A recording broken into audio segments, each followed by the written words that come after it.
warahmatullahi wabarakatuh. Perkenalkan, nama saya Syafiana, saya dari kelas PAI 1 semester 3. Pembuatan video ini bertujuan untuk memenuhi salah satu tugas dari dosen pengampu yang terhormat Ibu Dr. Andi Anira SAG MPD pada mata kuliah pengembangan kurikulum PAI. Pastikan kalian simak videonya sampai akhir ya. Baik, di video kali ini saya akan menjelaskan mengenai evaluasi kurikulum. Apa sih evaluasi kurikulum itu? Jadi, pengertian dari evaluasi kurikulum adalah penelitian yang sistematik tentang manfaat, kesesuaian, efektivitas, dan efisiensi dari kurikulum yang diterapkan. Atau, evaluasi kurikulum adalah proses penerapan prosedur ilmiah yang mengumpulkan data valid untuk membuat keputusan tentang kurikulum yang sedang berjalan atau telah dijalankan. Evaluasi kurikulum ini dapat menjangkau keseluruhan kurikulum atau masing-masing komponen kurikulum yang seperti tujuan, isi, atau metode pembelajaran yang ada dalam kurikulum tersebut.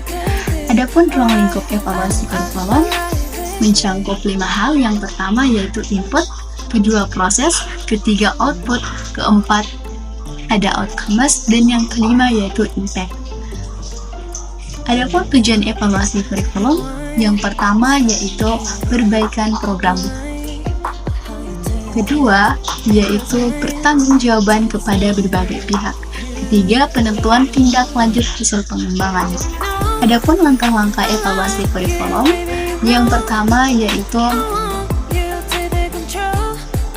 mempelajari program. Kedua, menuliskan latar belakang atau alasan mengapa melakukan evaluasi. Terus yang ketiga, menentukan apa yang ingin diketahui dan menuliskan pertanyaan evaluasi. Keempat, menentukan informasi yang diperlukan untuk menjawab pertanyaan evaluasi. Kelima, merancang evaluasi. Keenam, mengumpulkan informasi atau data. Ketujuh, menganalisis informasi atau data. Kedelapan, merumuskan kesimpulan. Kesembilan, menginformasikan hasil. Dan yang terakhir adalah memanfaatkan hasil untuk membuat keputusan atau mengubah atau melanjutkan program. Adapun model-model evaluasi kurikulum, yang pertama yaitu model pengukuran. Jadi, evaluasi ini pada dasarnya adalah pengukuran perilaku siswa untuk mengungkapkan perbedaan individual maupun kelompok. Yang kedua yaitu kesesuaian. Evaluasi ini pada dasarnya merupakan pemeriksaan kesesuaian antara tujuan pendidikan dan hasil belajar yang dicapai untuk melihat sejauh mana perubahan hasil pendidikan yang telah terjadi. Yang ketiga, model penerangan.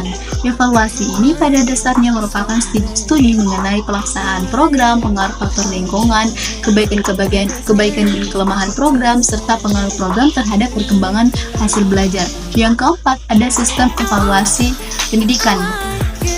Evaluasi ini pada dasarnya adalah perbandingan antara performance setiap dimensi program dan kriteria yang berakhir dengan suatu deskripsi. Yang kelima, ada model CIPP. Model ini menitikberatkan pada pandangan bahwa keberhasilan program pendidikan dipengaruhi berbagai faktor, diantaranya karakteristik peserta didik dan lingkungan. Yang kedua, tujuan program dan peralatan yang digunakan serta prosedur dan mekanisme pelaksanaan program itu sendiri.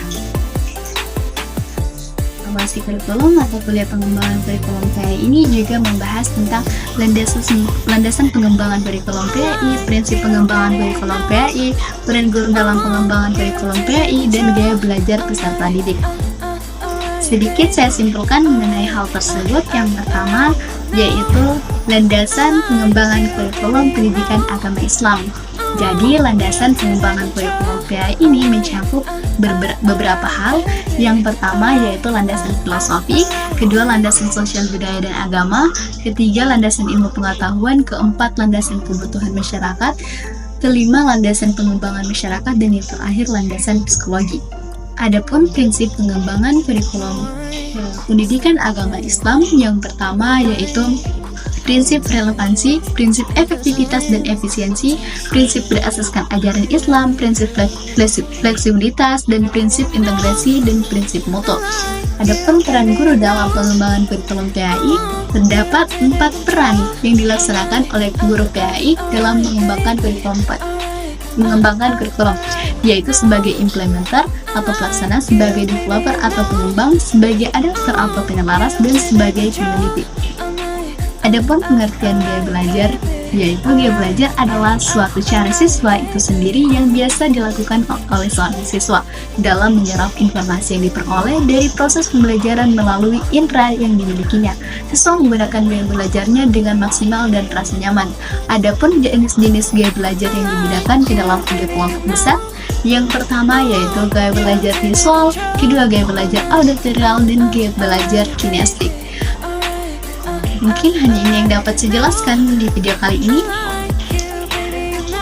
Mohon maaf apabila ada salah kata dari saya. Wabillahi taufiq wal hidayah. Wassalamualaikum warahmatullahi wabarakatuh.